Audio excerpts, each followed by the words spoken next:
graphic design at the end of the day is problem solving. All design is problem solving. You have a thing in front of you need to try and communicate with or talk to or share or fix. How do you do it? It's all about problem solving. Yeah, things look pretty, but if you want things to look pretty, be an artist.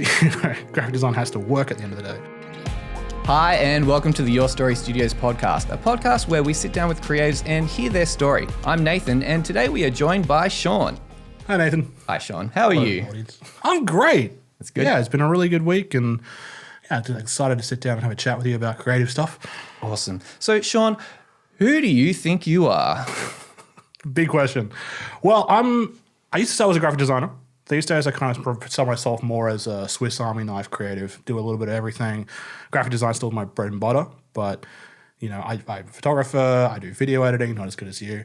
I do a little music editing, website design, digital, it's all under the big creative umbrella. Do strategic planning for social media, all that fun stuff. So lots of things that you've just listed. What was your first interaction with creative things? Well, that would be, so my dad gave me my first camera when I was about six or seven, with the entire purpose of getting me out of his camera bag. And so, yeah, that was sort of my first, real sort of, this is a thing that isn't scribbling with crayons on paper, and doing that kind of like drawing stuff. But yeah, it was a lot of fun. I remember having a lot of fun with it. I blew for my first roll of film, and Dad's like, you get one roll of film a month. I blew for my first roll of film in about an hour. And he was like, sorry, you don't get another one for another month. So that was also a good learner in patience. But yeah, and then a little while after that, I got my first copy of Photoshop 5 when I was about 10, and just started really sort of playing around with that stuff and realizing, there's a bit of fun you can have here with the digital stuff and like photo manipulation and things. I didn't get my first digital camera though for ages, so I was still like taking photos on film, scanning it into the computer, doing all that kind of thing. But yeah, that was sort of my first foray into it, and then did copywriting. I used to write for games websites when I was younger as well. I was still in high school, so that was like my first move into copywriting. But yeah, it's all that kind of stuff, and eventually at some point I decided to go get a degree. Do you regret that? Sometimes. My gaming degree was kind of pointless because I did a degree in 3D animation and design, but that wasn't what I did in the games industry. I was a game designer, which is a lot of writing. Contrary to popular belief, you don't get to sit around and play games in the games industry. You tend to write a lot of documents. I used to write a lot of technical documents so that they can make the games, which is, again, developing that copywriting skill. And yeah, like the Photoshop and Illustrator and skills sort of came into play in there as well, making UI, UX very forefront. I was working with some of the first studios and agencies in Melbourne making iPhone apps way back in the day, because that was just when that smartphone stuff started coming in. Went from being Java games on your flip phones to being like, working with smartphones. iPhone 2 had just come out when I finished uni, and I was like, oh moly, this thing's crazy. We're still calling them applications back then. They weren't called apps. But yeah, that was kind of like, I don't know if it was worth the time I put into it. I got more out of the networking side of it than I did the degree. But I did a master's in graphic design much later. That was worth it, because without that I wouldn't have gotten half the work visas and stuff that I got throughout the world. So yeah, some pieces of paper are worth it, some pieces of paper aren't. But you always find value in stuff. If you try and find some sort of value in the things you're doing, you'll find some way to make it work for you. Yeah. Good advice. Okay, well, let's go back to your first camera. Sure. Do you remember what it was? Yeah, it was a Chinese knockoff of a Yashica, which I believe is a Japanese knockoff of a Russian camera. It was horrible. It was fixed lens. I think it had an aperture of 13. So everything was either really dark or really... everything was really dark. I never got anything to be exposed properly. That was a horrible piece of kit, but everything was full manual, so I didn't have any of the slow learning that you can do now. When I teach in beginners photography, for example, I always tell them, start on aperture priority, start on shutter priority, gets you used to the camera. Didn't have any of that. So the first probably 5 or 6 months of films I shot were all black. You're never sure if it wound properly. Every time you wound it, it took a lot of strength to wind it. When it finally clicked over, it felt like you were going to snap it in half. It was the worst camera ever. But eventually I moved on to one of the very first EOS's, a 60. Just a 60, no D, because it wasn't digital. But used that for ages. And now I have way too many cameras. Well, what are you using today? So my primary workhorse is I still shoot Canon. I'm thinking about transitioning, but I still shoot Canon at the moment. My primary workhorse is a 6D Mark I. And then my day-to-day camera is actually a Panasonic GX1. I fell in love with the Micro Four Thirds format. Really disappointed nothing ever really came out of it. There's a couple of good cameras, but they just stopped developing after a while. And I kind of understand why. It's not a great sensor in low light. It's not the sharpest thing in the world for video either. So, but as a pocket camera, like everyday camera, I think if you look at 90% of the stuff I've shot on my Instagram, it's mostly shot with that GX1, just a little 20mm pancake lens, a little great camera. And then my film buddy is a Pentax K1000, which is basically the tank of the film camera world. I always recommend everyone starts on Nikon F bodies or Canon AEs, which are really hard to get now, even though they shouldn't be. They're really expensive, but they shouldn't be. They're not that like Leica or something like that. But I always say start on a K1000 because they're full manual, but nothing can break on. There's no electronics for it to go wrong. You buy a lot of these older cameras now, the hipster favorite cameras, I call them. You're buying a time bomb because at some point the electronics will go and then it's paperweight, stops working. But the K1000, man, I've literally dropped mine in a river. It still shoots. So it works. That's impressive. So you mentioned just before that your main workhorse is the Canon 6D. Why have you picked that camera? And you also mentioned that you're thinking of switching systems. Talk us through the thinking behind that. Well, the 6D, purely economics, it was on sale. The Mark II was going to get released. I think we were all looking out for it. It was going to get released in like a month or two. So it's always a good time to go and buy cameras when the next model's coming up because the camera stores will stop getting in new of the old models and they're really desperate to push them all out. And I got a brand new inbox, never been used, shutter count 0 for the same price you'd pay for a floor model. Body only because that's all I needed. But yeah, like I got that because I was shooting on everyone's favorite starter shooter, the 550D. Or I had one of those. Yep, Rebel XI, the Kiss 1, or whatever they call them in the US. I mean, great camera to start off with. Not really a good camera. Full plastic body, mirror slap out the wazoo. It's, crazy camera. But I moved on. I wanted full frame. I've been shooting my GF1 at the time for ages.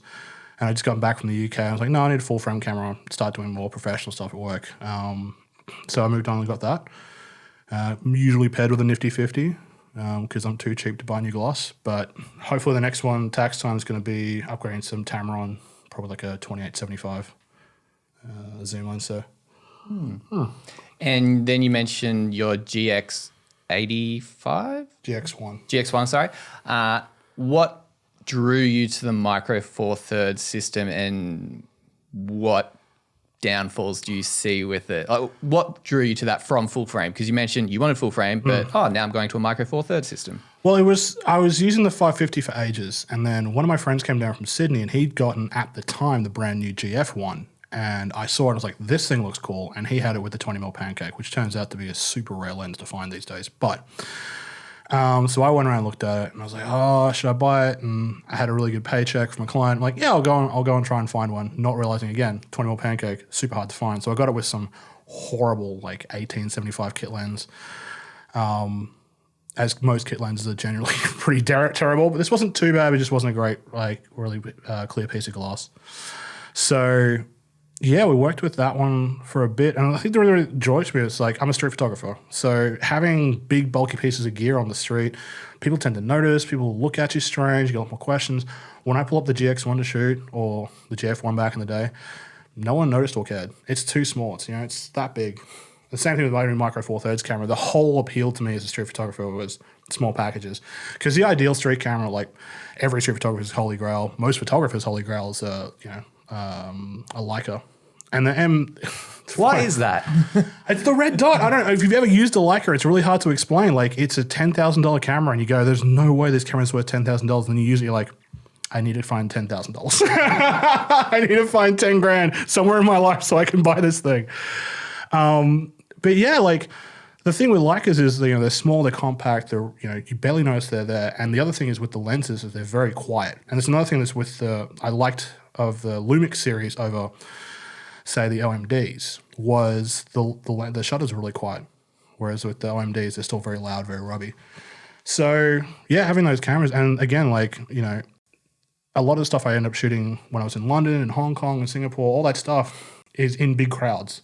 And if I had a camera up, you know, that a lot of people don't like having their photo taken. You know, it's a natural thing. People generally. Some people love it. Some people love it.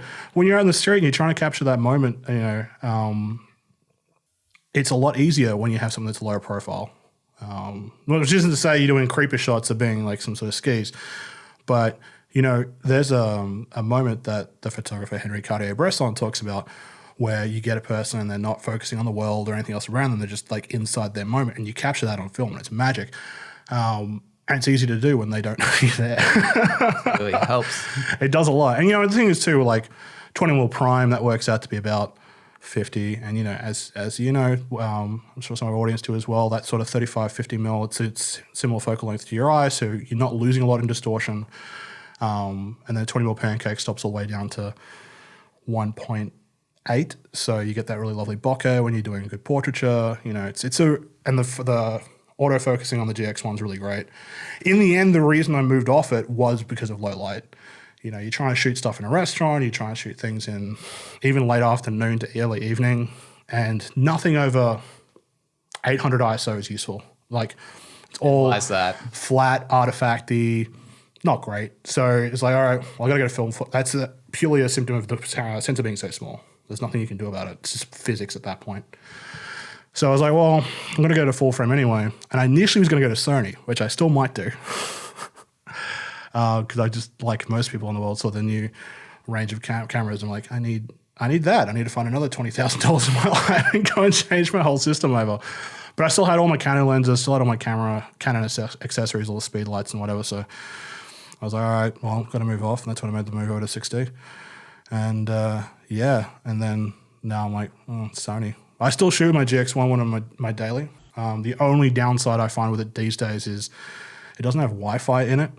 So I have to use a Wi-Fi memory card. But the company that makes my Wi-Fi memory card doesn't exist anymore. So the app is terrible and it is never going to get updated. So you got to deal with that. My whole workflow when I'm on the street taking photos is camera, phone, edit, Instagram. I don't touch a computer usually these days unless I'm doing shoots for work or professional paid shoots. So yeah, my entire workflow, even with the 6D, it's Wi-Fi and that. So camera, phone, straight to Instagram. That's really simple. Yeah. Cuts out a whole part of the workflow, which is great. Definitely. So looking forward, right now you're shooting with Canon. Mm-hmm. Looking forward, what do you want to be shooting with? It's a tough one because most of my days I'm like, I'm really liking what Sony's doing now. My initial problem, I think a lot of people had when Sony first came out, and honestly why I didn't go with them when I first got my Canon gear was just the lenses weren't there yet. There weren't very many of them. What they did have were really expensive. There wasn't any lenses I felt comfortable taking out and abusing. Because the one thing I will say about Canon and Nikon as well is that you can abuse the crap out of those cameras. They're made for photographers to get up in like, you know, a lion's face or, you know, on war zones or whatever, whereas Sony didn't really have that yet. So I think now they've started working with more real world photographers, for want of a better term. A lot of their lenses are getting a lot better and they're a lot cheaper, a lot more affordable. And there's still like a good ranges of glass in there too. There was some very key ranges of glass they didn't have in terms of primes and in terms of variable focal length. So they're sort of fixing those gaps at the moment. And now Zeiss has obviously done a whole range just for Sony as well.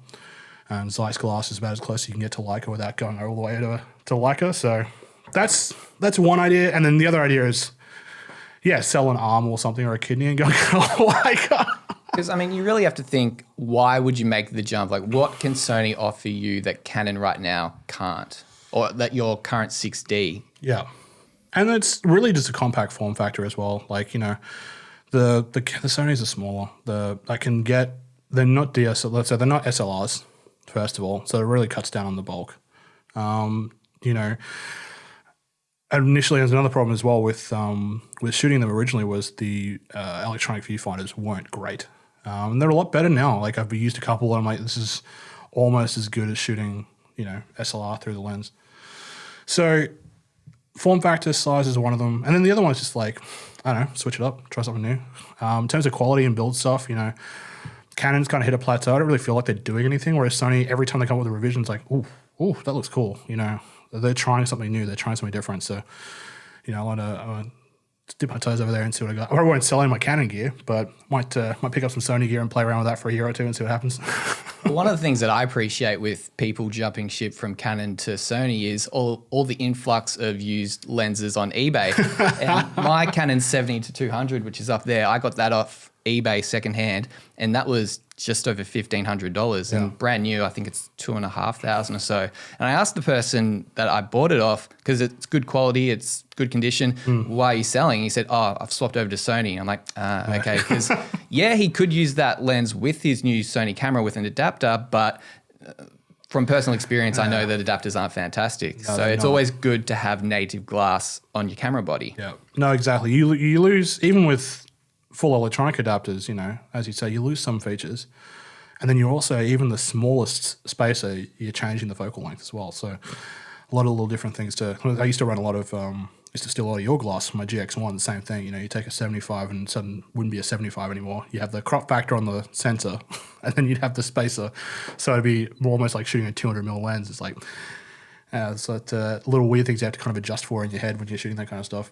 Although it's funny, I actually really think my next purchase in terms of cameras is going to be a Nikon F6, which is the last film camera they made.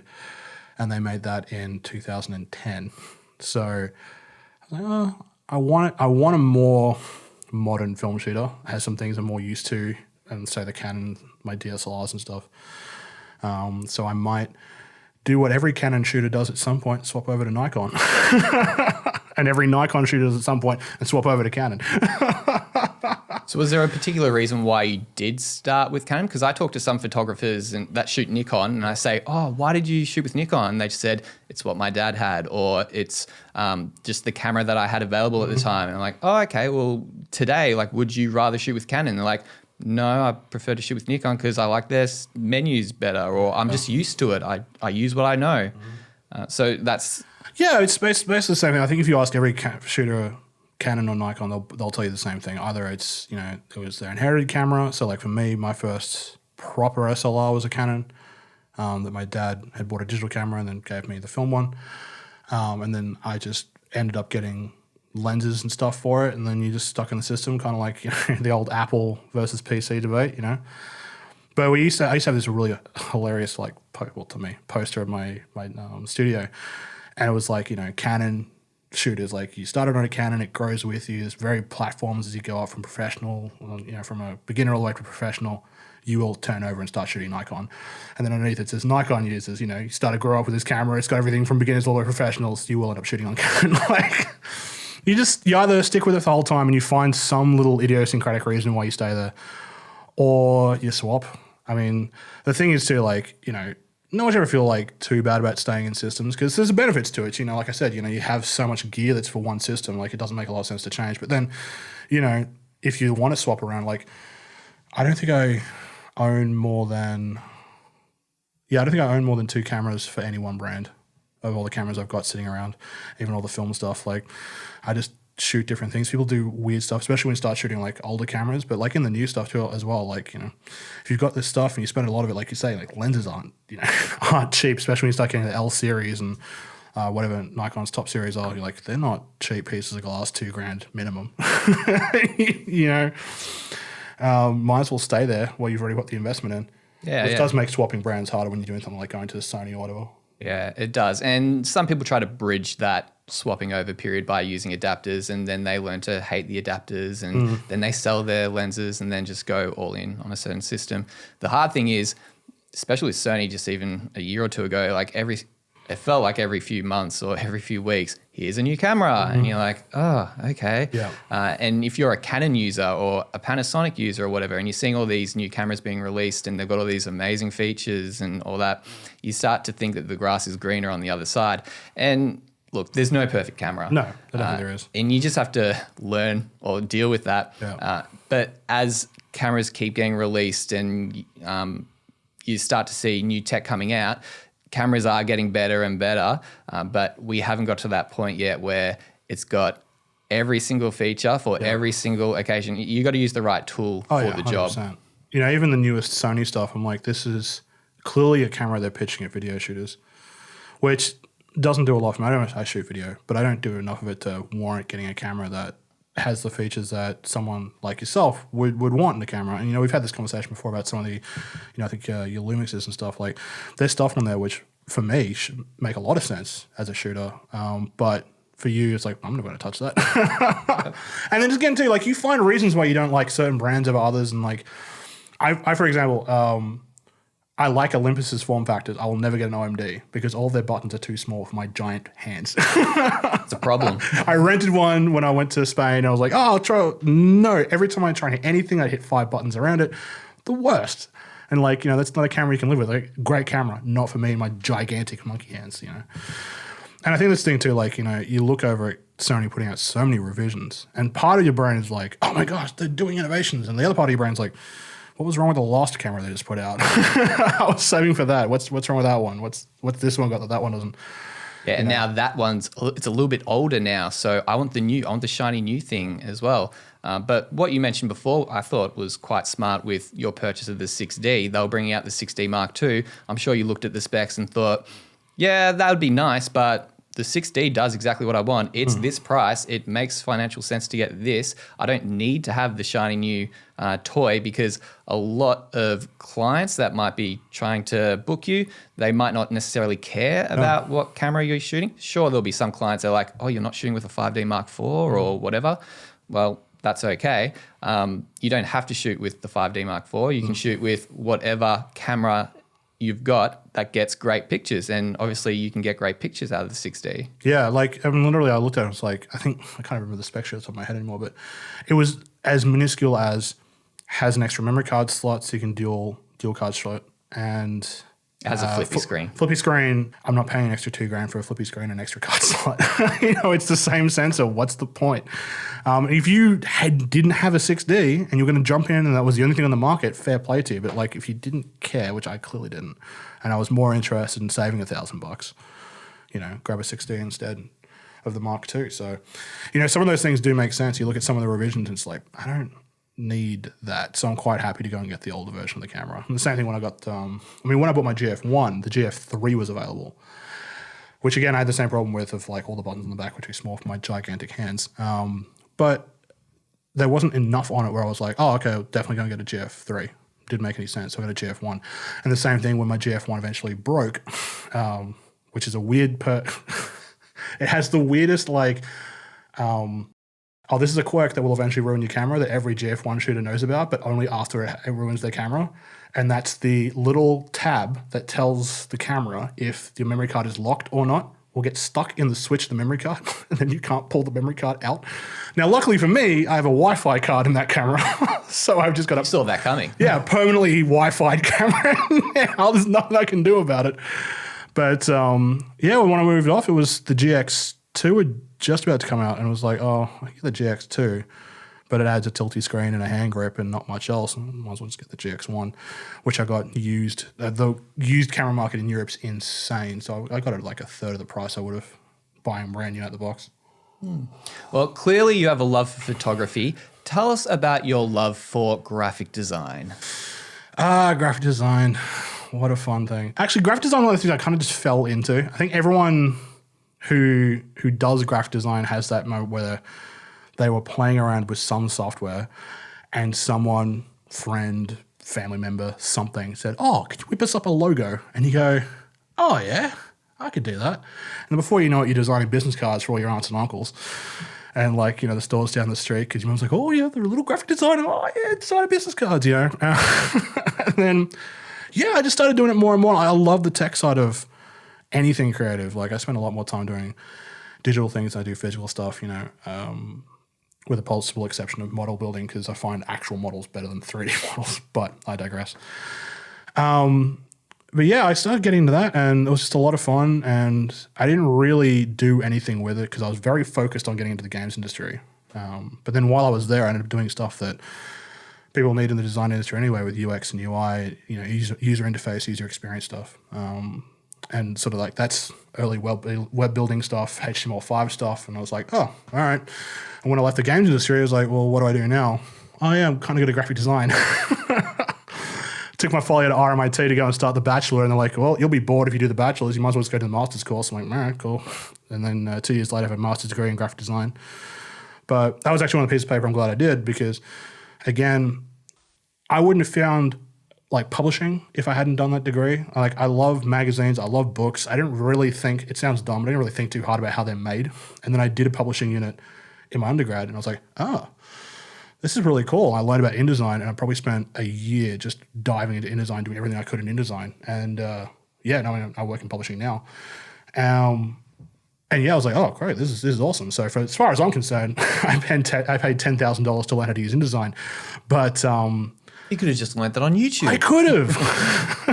Next time. Joey123 InDesign on YouTube and learned it off there. No, but it's really interesting. I think the design industry is one of those industries where you can literally do like there is no real limit to what you can apply because design's one of those things that's it's throughout all of our life. You know, it doesn't matter if it's signage in the street or like people think of design as being like cool logos and business stuff.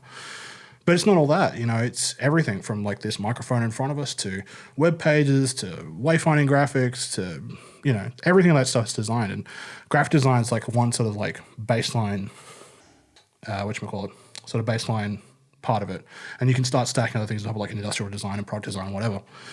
So for one thing, with the graphic design stuff, like that opened a lot of doors in terms of career, a lot of doors in terms of moving around the world, which is something I really wanted to do when I was in the games industry. Didn't end up getting to do there, but I did get to do in graphic design. I got to move all over the place and do all that kind of work. So I don't call myself a graphic designer as much anymore because I don't do graphic design things, but I exist in the graphic design world, if that makes sense. Yeah. So you've had lots of opportunities to travel with graphic design. Tell us a little bit about that. Well, so it started off with my cousins. So I'm Malaysian. My cousins back in Malaysia have a rather large event management company. And so they were doing, they do a lot of like events for major corporate clients, like they speak sort of parties and things. And my cousin's like, oh, we've got an internship that's coming up. Do you want to do it? And I was like, yeah, sure. I just finished the game stuff and I had nothing to do. So I went over to Malaysia for a while. And then while I was there, started meeting other people. I went to a couple of the events as well, sort of see the fit out of the stuff in venue and start talking to people. I was like, oh, I did that. Oh, cool. Do you want to do this for us? Oh, yeah, cool. And, before you know it, I'm in Singapore working there. End up with clients and contacts in Hong Kong and Taiwan and stuff as well, and started worked all over Southeast Asia for a bit and did that for about a year and a half, and then global financial crisis hit as it hit all of us. So I ended up coming back to Australia, but then I did what every Aussie does at some point, which is take that 2-year visa and go over to the UK. And the scene over in Europe is wild. Like it is really like if you can think about an agency, like a type of design, there's an agency that does it. And even stuff that I wasn't even contemplating. When I moved over to Europe, social media design wasn't a thing. Social media advertising wasn't a thing. It was still the days when you could post a picture and reliably get 1 million likes on it.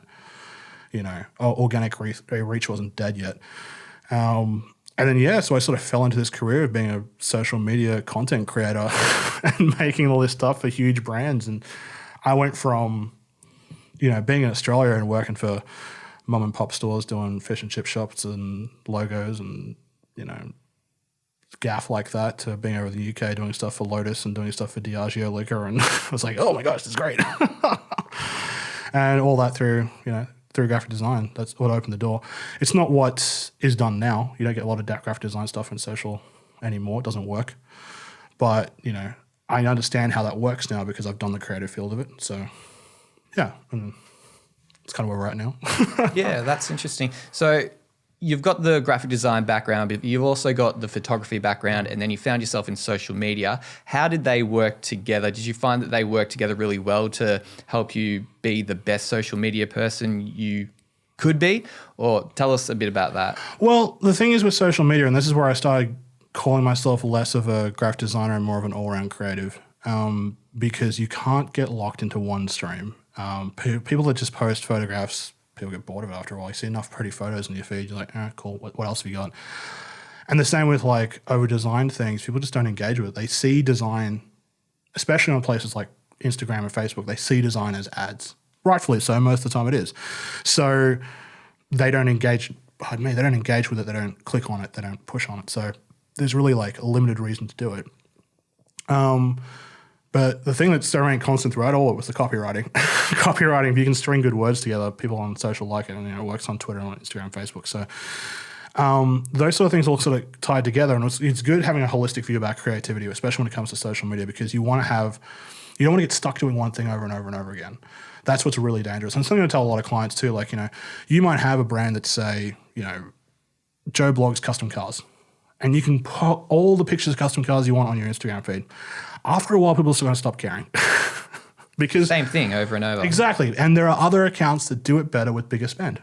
You can be Joe Blogs Custom Cars, but then on the other side, you've got Super Street who are posting, the same content, arguably more interesting content every single day to a wider audience. So you've got to do stuff that breaks the mold and pushes a little bit. Video content still weighted really heavily on social media. Audio content still weighted really heavily on social media. So you try and push customers more towards, or clients more towards, that kind of thinking. You put posts out like photographs and design to communicate to your community, but you put out content like video and audio and podcasting like we're doing here to build that community. That's how the two things work together. So as a graphic designer, as a photographer, as a content creator, you've worked independently and you've also worked in teams. Yep. Talk us through that kind of process. What do you prefer? Is there one that you prefer over the other, or Yeah, sure. Well, the thing is, and I'll tell this to every junior designer when they start off, because I mentor a couple at the moment, doesn't matter what industry you end up working in, you'll never be working as a designer by yourself, even when you're freelancing, because you still need an account manager, you still need a project manager. Those two things are never going to go away, whether you're the project manager and account manager or whether someone else is. I prefer working in teams because I don't like project management and I don't like account management at all. Someone else can go and talk to the client. Someone else can go take care of the money. Let me make pretty pictures. Okay. And that's something you got to be, that people speak different languages. And it's the same as when you're talking with a client, one of the things I valued in London was I didn't have a set team. Every client had a different team. So I'd work with all the account managers on at least one client, and again, with all the community managers for all our social stuff as well. And I take care of project and strategy. So, but still, you get to understand how other people see things, how other people workflows, and their brain understands things. And when you're working on larger creative stuff, I've just been hiring, for example, a copywriter, because when you're doing duo contracts, you kind of need a copywriter and an art director. And working with someone whose creative brain is different than yours sometimes can be frustrating because you're trying to communicate across that barrier. But a lot of the times it's really great because they come at a problem different to you. And I tell a lot of the juniors too, like, graphic design at the end of the day is problem solving. All design is problem solving. You have a thing in front of you need to try and communicate with or talk to or share or fix. How do you do it? It's all about problem solving. Yeah, things look pretty, but if you want things to look pretty, be an artist. Graphic design has to work at the end of the day. And when you work with different people, you get to pull from their toolboxes and be able to do more things. So I prefer working with that. It's really hard to design in isolation. There's no one to bounce stuff off. There's no one to talk to. That's when you start valuing like your friend creators. Like, I know I annoyed you a lot when I was freelancing. Like, hey, Nate, can you have a look at this stuff? And you do value those people. Like, you get to understand too who you've worked with that will give you the honest feedback and be like, hey, this is a cool idea, but is it as good as it can be? So even when you're freelancing and you're by yourself, it's still worth keeping some people around whose ideas and whose opinions you trust, because, if you're just one person doing one thing all the time, your stuff's going to look the same. It's going to be really boring. You're going to get bored, and then eventually, you're going to burn out and do something else. I don't know, wash dishes. Yeah. Personally, I do like working in teams just because it's a melting pot of ideas, and different people can bring different things to a project. But sometimes working with creatives can be difficult because people see things differently, and the F word, feedback, can sometimes be something that makes or breaks a creative partnership. Yeah. What has been your example with giving and receiving feedback? And can you just talk that through? Because I'm sure there's people, our audience right now thinking, oh yeah, I got some feedback from a client the other day and I didn't agree with it. What would you suggest to them in a scenario like that? Okay, where's my camera? Here. Put your big kid pants on and deal with it. People give you feedback, you should be happy. Even if the feedback sucks.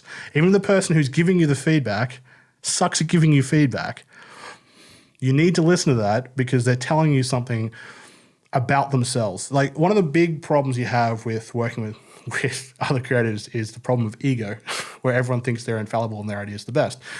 If you want to survive in this industry, if you want to have any longevity, you've got to stop doing that. Like as soon as you can. Get rid of the ego, throw it out the door, because you're not going to grow and develop at all. Feedback, every piece of feedback, doesn't matter if you agree with it or not, is a chance for you to develop, right? So, I've gotten feedback I don't agree with. And it makes you mad. I had one chance where I was working with this client and we thought we totally nailed their content plan. We gave them all this cool stuff. And they came back and like, no, hate it.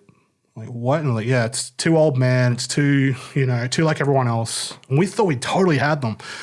No, don't like it. And we all, we were annoyed. Me and the account manager raged out a bit, went down to the pub, had a few pints. And after we'd stopped behaving like children, we looked at what they were saying. And what we realized they were saying was the stuff they said when we met with them. We didn't ask the right questions. And that's on your responsibility as well. When you're working freelance, any place, when you're talking to a client, it's just as much about asking the right questions and to really understanding what's going on in their head. Because clients will say all the time things like, oh, I want you to have creative freedom. Just do whatever feels creative. Just not that. But that's the thing you got to try and find out is what that is, because they won't say it until you start digging there. It's like, yeah, but what about it? It's like creative freedom, but like, what sort of colors are we thinking? Start pushing their brain because you'll start thinking, oh, creative freedom, I don't like purple. Oh, great. I was going to leave you a whole purple logo. That saves me some time, So we went back and we went and looked at this thing. We're like, well, okay, what were they saying? What weren't they saying? What didn't we ask? And we're like, all right. So we came up with a completely different plan. 180'd it. Looked at everything they were saying. Like, oh, we looked at too much like everyone else. Or what's everyone else doing? Let's see what they're doing. Find the stuff that works for them that they're not pursuing. And so I pull that stuff out.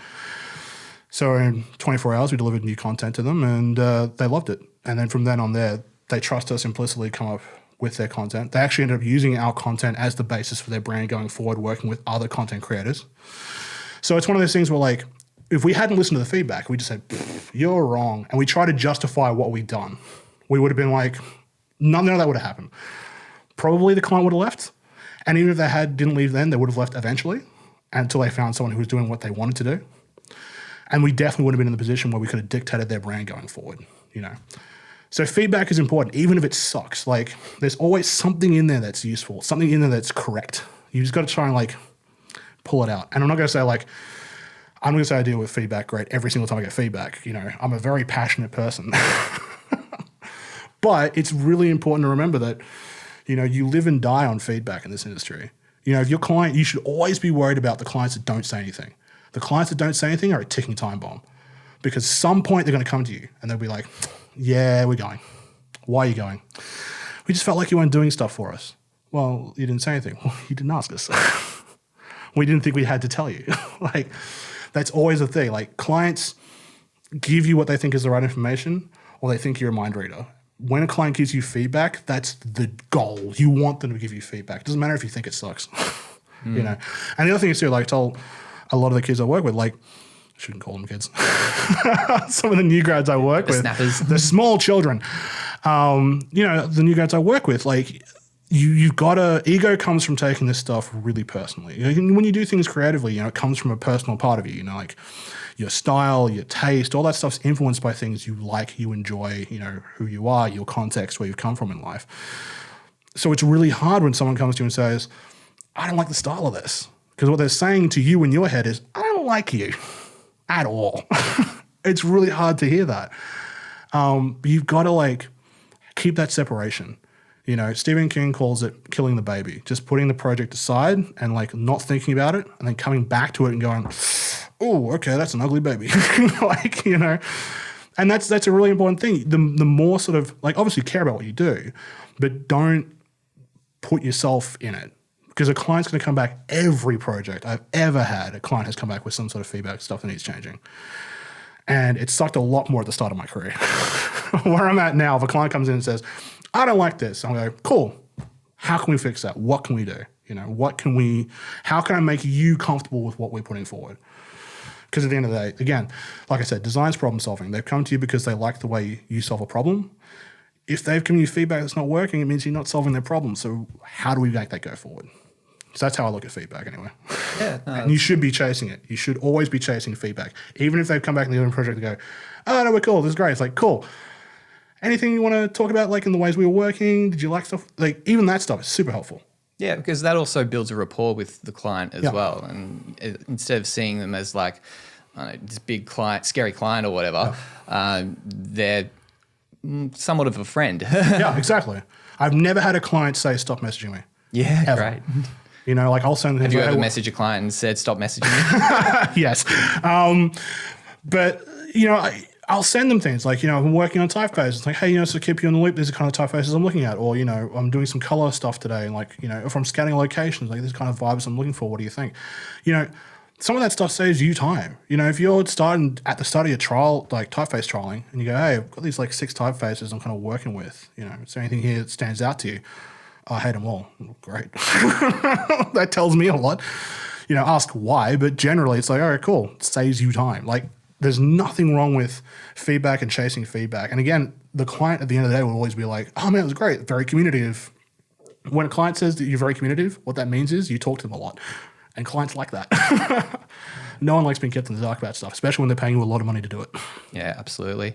So for some of our audience that might be clients or people that are looking for graphic designers or are creative in whatever field, what advice would you give to them in regards to giving feedback to get the best out of the content creator that they're engaging with? Cool.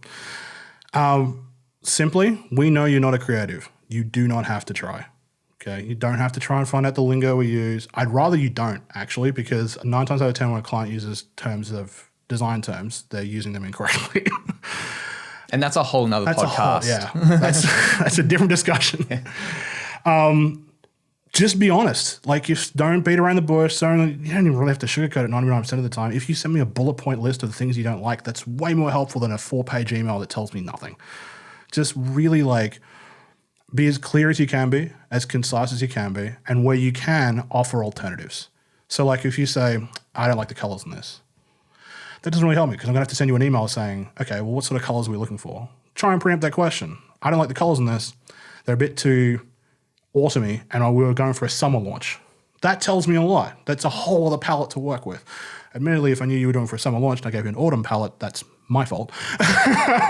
But, that's the kind of things that we'll be asking you as a follow-up. So anticipate the follow-up questions is another one, And again, like I said, like the number one thing to me is just don't try and be designery. We understand you aren't. Just be as plain as you can. And as if you're going to explain it to somebody else, like you're not going to sit there to, your other business partners who aren't designers either and go, well, I think the kerning off in this. Like, I don't know what the hell that means. But if you say, I don't like this typeface, it feels too old fashioned. That tells me a lot. It's like, all right, cool. It's probably using serifs. Let's not. Let's go more humanist something.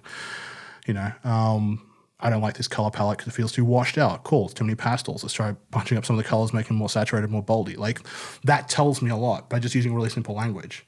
Those are 2 pretty open statements. This feels old-fashioned. This feels washed out. But if you are a designer, you understand what those things mean. So that's the number one. And also just like timely feedback, because 9 times out of 10, we're waiting on you to talk to us. If I send something off for feedback, and with the understanding that the project's going to wrap up in 3 days and it takes you a week to send it back to me, I'm going to charge you my time. It's going to happen. Fair enough. That's how it works, And then you do things like I always try and overquote time rather than being underquoting because I'd rather deliver it to you faster than later. And some clients get that. Some clients don't necessarily understand that. And they think, quoted out 3 weeks. You've got 3 weeks to look at that. It's like, well, no, because you said yourself you have 3 weeks to get it done. So it's those kind of things. So be timely. Same thing you expect from us. And also, just be upfront.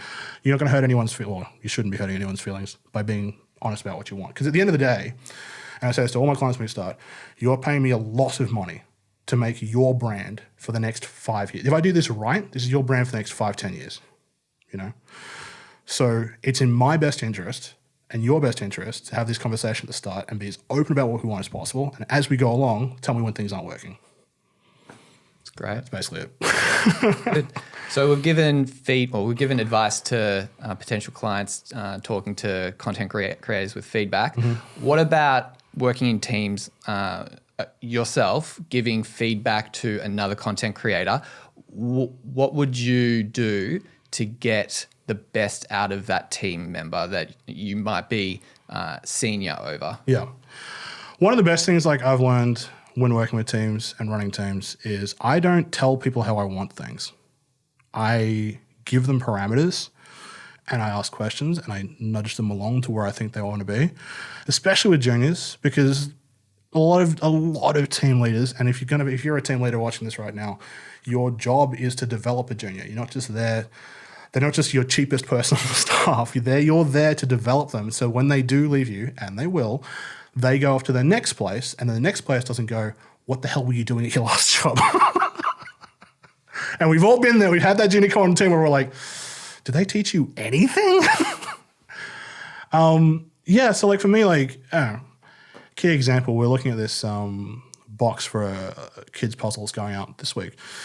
And I was talking with that junior designer, and I was like, all right, cool. So what do you think of it? Like, what do you think's here? Because obviously we're looking at this because it's lacking something. What do you think about it? And I want to hear their thoughts. 9 times out of 10, they know what they're on about. It's in there somewhere. If they sit there and look at it honestly, if anyone goes, no, I think it's great where it is. Like, is it? You don't think you can, like, and then you're like, can we try pushing some of these colors a little more? Like, you're almost there with the typeface choices. Why don't we just try and get the extra 10%? Put a little more time on it, see what happens, polish it just a little bit. And most of the time, that's all it takes. When I'm working with people who are on my level, it's a little harder because most people, as we go back to the ego conversation, don't want to hear it. But sometimes it's just the matter of if someone's asked you what you think about something, it's a good opportunity to just be like, yeah, well, I think most of this is right, but I'd love to see push this bit more or develop this bit more and try and frame it around that kind of thing. It's not so much like, because you are working with very delicate egos. Creators are a very interesting bunch, and that's free advice to any account managers as well. Like if you walk in and you're like, well, that's terrible. Why did you do that? And if you ever work with Dutch people, that's exactly how they give you feedback. I love the Dutch. They're so blunt. Why did you do that? But yeah, like you got to try and like finesse them a little bit because they're more likely to take your feedback and actually do something with it. And they also grow as well. So if you're saying move that across 5 pixels, change that color to this exact color or whatever, why don't you just do it? Yeah, you're not teaching them anything, especially because my role at the moment is finished art. So I take everything that's coming out of the studio, get it ready to go off to print in China. I want to start just do myself. Let's look at it and go, that could take a little, done. But it'll come back to them at the end of the day and you're like, oh, why'd you do that? I mean, it looks better, but why'd you do it? It's like, I'm not communicating the knowledge I have up here. Especially like, when you're working with people who are less experienced than you are or have been stuck in like one part of the industry and haven't seen other parts of the industry, you can push that knowledge into their side and be like, hey, how about you thought about it like this? And as you say, you develop people. I think one of the best parts about working in a team is getting to develop yourself and develop other people.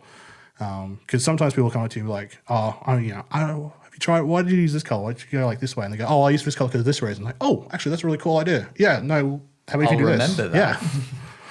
So it's like first time I learned that if you want to do really subtle shading on yellow, use magenta.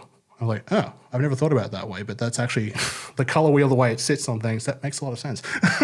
The color wheel is a whole nother podcast in itself as well. We'll come back to that one. So we've covered a lot in this episode so far, but what you're currently right now in publishing, tell us a little bit about that. So I work for a kids book publisher, an adult craft, colouring, whatchamacallit, all the things that you see in a Kmart or a Target, and you go, that'd be a great present for my mum. It's a lot of fun. I come from social media marketing, and I was kind of burnt out in the whole thing, making people feel bad about things that they don't own. And the wonderful thing about what I do is you can't feel bad about colouring books. If I have a bad day, I just look at our colouring books. Oh, it's a cute panda. We've got a Australiana puzzle going out soon. So on the wall of the studio, we had the proofs. It's just a big, dumb-looking koala. And every time I see it, I'm like, oh, that's the best koala in the world. It's a happy place, And it came with its own challenges. I've never done finished art professionally before. So finished art's a part of the industry that requires a lot of attention to detail because you're checking everything, trim lines, treatments, colors, all that kind of stuff. All the exciting stuff. Yeah, you have a text spec sheet. You've got to make sure art matches that. And it can be tedious. But that's the thing. I find that the two things in the industry that everyone finds tedious, I actually don't mind. I love typesetting. Every designer I know hates typesetting. So you just, I won't say what we call it here because it's a kid-friendly podcast, but it's like herding ants. You're trying to get them to do things, pushing little things around. It's not fun. I enjoy it. It appeals to a little part of my brain that likes getting things set. And the same with finished art. When I get a piece of finished art off the line, it comes back from the proof with what we call oslids, which are like rough prints of everything. And I look over everything, yeah, this looks perfect. Goes out to print, and then you see it in the store, and you're like, yeah, perfect, nailed it. The designer did great work, and it's my job to make sure it gets to the store as close to their vision as possible. So, that's the role. It's interesting, but like I said, definitely see how it's not for everybody. It can get very tedious. Fair enough. So you've taken us on the journey of Shaun's creative endeavors. Mm-hmm. Where do you see your career going in the future? Or what's the dream? Well, the dream is next week I win the lottery, and then I'm just going to go sit on an island somewhere and get fat. But in reality, where we live, I don't know, actually. I like what I'm doing for the moment, but it's very like nuts and bolts mechanic design. I don't really do anything creative. I'm working with my own projects on the side, so I'm starting a sort of car club brand. I'm very interested in especially that 90s, early 2000s car club culture.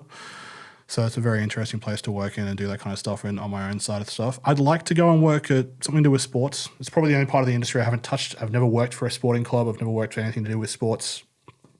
So getting involved in that sort of area would be interesting. I think it's like if I had the big checklist of all the places I've been to in graphic design, like sports advertising, sports media, like it's there, and I'm a huge sports guy, I want to try that out for a change and see what that's like. Probably wouldn't go back to marketing if I can help it. It's a lot of long hours. There was a point when I came back from the UK, actually, all of our friends were calling me two phones because I had one phone that was mine that you all called me on, and I had the other phone that I was on constantly doing social media marketing for hospitality.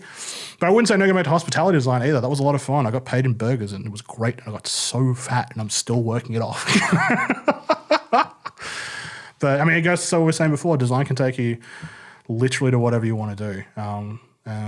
So yeah, there's a couple of places there. I mean, gosh, if I got to go work at Toyota, work in their racing department, get a Supra for a company car. That's the dream. Oh, wouldn't it just be? But yeah. That's great. All right. So to wrap up this podcast, last question. If you could give one piece of advice to someone starting out in content creation, what would it be? Oh, that's a good one. It's funny because I asked my mentorees what they want to hear. And they all came back with some really interesting stuff. But I think the thing that kind of stuck with is they don't really care about technical stuff. It's more about the getting into the industry part. So I will say this, and we were talking about this before we started recording, actually. Go out and meet people, network a lot. And it doesn't matter like who you talk to, but you need to get your face in front of as many people as possible and try and be as memorable as possible. Like, and that doesn't mean like you got to be a big wacky personality, but have work that speaks for itself. So when someone shows it to someone else, assume they're the third person to look at your folio. So you don't have to explain it, But yeah, get in front of as many people as possible. Talk to as many people as possible. I used to know a guy who, sadly to say, couldn't design if his life depended on it. And he went through a pretty big part of the course with us. But he was at every networking event. Everyone. Didn't matter what time of week it was on. He was there. Usually early, usually helped setting up. And he just had a great attitude. And now he works with a couple of the design associations here. I know he's gone and worked overseas and he's not a designer, he does more of the management stuff. But it just goes to show you, like you go and meet people and talk to people, people remember you. And then later on down the line, they're like, I remember that guy. He's a good helper. Let's see if we can get around to do this stuff. So, and even the last few freelance cases I've had haven't been stuff that I've gone out and sought. As people remember me from, I was working with this guy and he said you were awesome. So the old adage is not what you know, it's who you know, but it's also, as you were saying before, who knows you. It's a very interesting dynamic. And it's one of those things that can only get out there by meeting people. If you're an introvert, sorry, but this is a people industry. You learn more, you get more work, you talk to more people, you get more work, you learn more, you talk to more people, you get to more. That's how it works. Every job I've had, every place I've gone to, I've gotten so much other stuff off the side just by talking to people and getting that network in front of them. So, and if you really like someone in the industry's work and they've been there before you, don't be afraid to hit them up and ask them for a mentorship. Most people do it for free. I didn't realize you could charge for it until now, and I'm going to send an invoice to all my mentorees. Warning. But yeah, build those relationships and talk to people. That would be my advice. Great advice. Thank you, Shaun, for coming on the Your Story Studios podcast. Thanks, man.